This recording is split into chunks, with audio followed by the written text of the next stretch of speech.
Hello दोस्तों, राधे राधे। इस महामारी के समय पर भगवान सबकी रक्षा करें।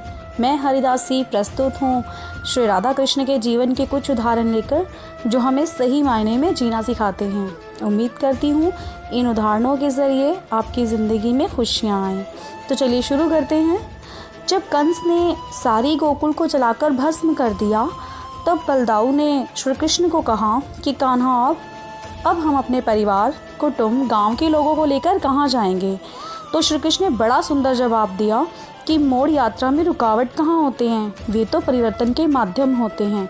दोस्तों, हमारी ज़िंदगी में भी ऐसी कई घटनाएं घट जाती हैं जब लगता है कि सब कुछ ख़त्म हो गया, परंतु ऐसा भी तो हो सकता है कि ज़िंदगी उसके बाद और भी खुशहाल हो जाए। मेरे जानकार दंपत्ति हैं, मिडिल क्लास फैमिली से बिलोंग करते हैं। किसी कारणवश उनका फैमिली बिजनेस बंद हो गया। अब उस आदमी ने कहीं से पैसे उधार उठाकर यूनिफॉर्म सिलाई का बिजनेस स्टार्ट किया। साथ में कुछ हेल्पर रख लिए, यूनिफॉर्म के कॉन्ट्रैक्ट्स लेता और उन्हें यूनिफॉर्म प्रोवाइड करवाने लगा।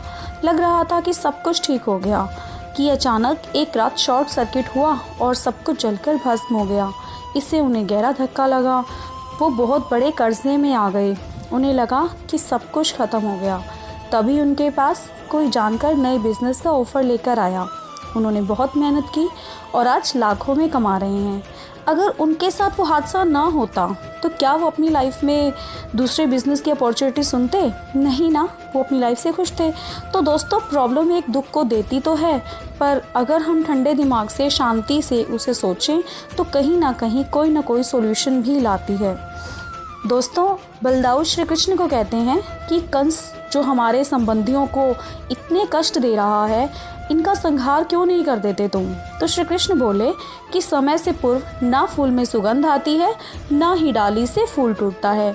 कितनी अनमोल बात कही ना श्री कृष्ण ने, कि ना तो कलियों से वो खुशबू आ सकती है जो फूलों से आती है, ना ही कच्चे फल में वो मिठास आ पाती है जो पके हुए फल में आती है।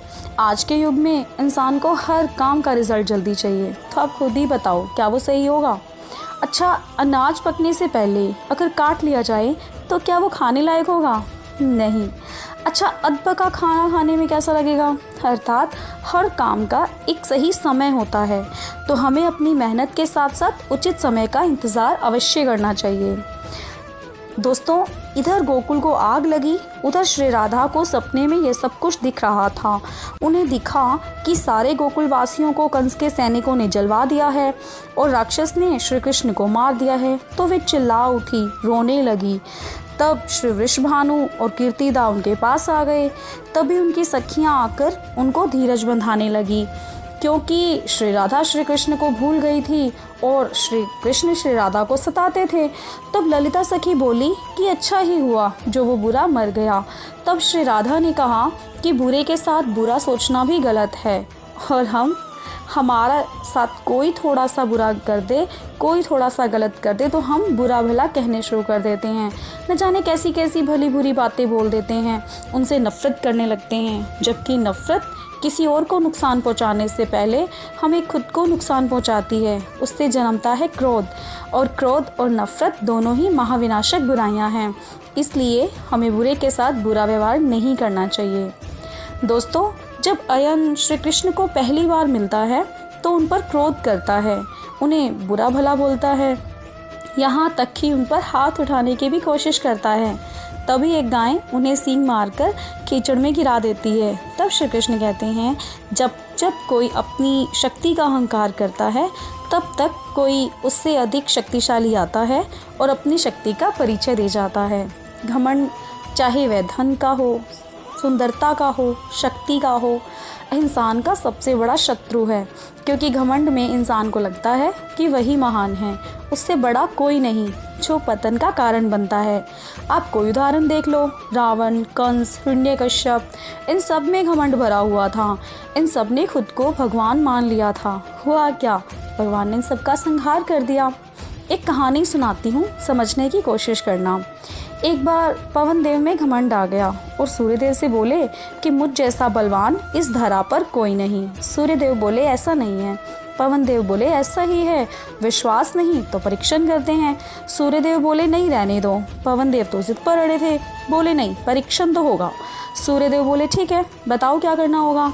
पवन देव की नज़र एक पथिक पर गई। कहने लगे जो इसकी कमीज़ उतरवा देगा वह होगा बलवान। सूर्यदेव मान गए और पवन देव को बोले पहले आप कोशिश कर लीजिए। पवन देव ने हवा चलाई, पथिक खुश हो गया, हवा और तेज़ कर दी। पथिक ने कपड़े कस के पकड़ लिए। अब पवन देव ने हवा और भी तेज़ कर दी। पथिक ठंड से सिकुड़ गया पर कमीज़ ना उतारी। पवन देव थक गए। अब सूर्यदेव ने अपनी गर्मी बढ़ाई। पथिक पसीनों पसीन हो गया। तभी सूर्यदेव ने और गर्मी बढ़ा दी तो पथिक ने कमीज़ उतार कर अपने सर पर रख ली तो पवन देव ने अपनी हार स्वीकार कर ली। दोस्तों, हर किसी की अपनी काबिलियत होती है, हमें किसी से तुलना नहीं करनी चाहिए। जैसे जो काम पवन देव कर सकते हैं वो सूर्यदेव नहीं कर सकते, और जो सूर्यदेव कर सकते हैं वह काम पवन देव नहीं कर सकते। तो हर किसी की अपनी महत्वता होती है। अपने आप को बड़ा व दूसरों को छोटा नहीं समझना चाहिए। जब अयन कीचड़ में फंसा था और कोशिश कर रहा था बाहर निकलने की, तब भी निकल नहीं पा रहा था, तब उसने श्री कृष्ण से उनका परिचय पूछा।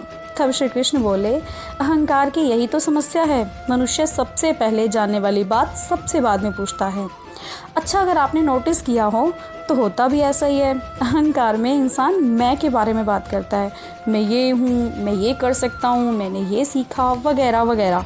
सामने वाले की सुनना भूल जाता है, जबकि समझदार इंसान की खासियत है कि वो पहले सामने वाले की सुनता है और फिर खुद बोलता है। इससे गलतफहमी के अवसर बहुत कम होते हैं। अच्छा, फिर जब श्री कृष्ण अपना परिचय देते हैं तो अपने कई नाम बताते हैं, जैसे यशोदानंदन, कान्हा, मोहन, गोपाल, और बताते हैं कि वे सब जगह हैं, हर जीव में हैं। तो अयन कहता है कि बस नाम पूछा है।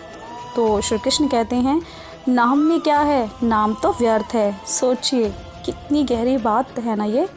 आज इंसान नाम के पीछे भाग रहा है, पता नहीं कितनी मेहनत करते हैं नाम के लिए। किसी का बेटा अच्छा ना निकले ना तो पिता क्या कहता है, मेरा नाम डुबा दिया। हर इंसान अपना नाम कमाने में लगा है, पर होगा क्या, हमारे मरने के बाद हमारे पोते पोतियों को भी हमारा नाम याद नहीं होगा। अच्छा, आप खुद बताओ कितने लोगों को अपने दादा दादी का नाम याद है? बहुत कम। और परदादा परदादी का, वो तो किसी को भी याद नहीं होगा। फिर किस नाम के लिए हो रही है इतनी मेहनत?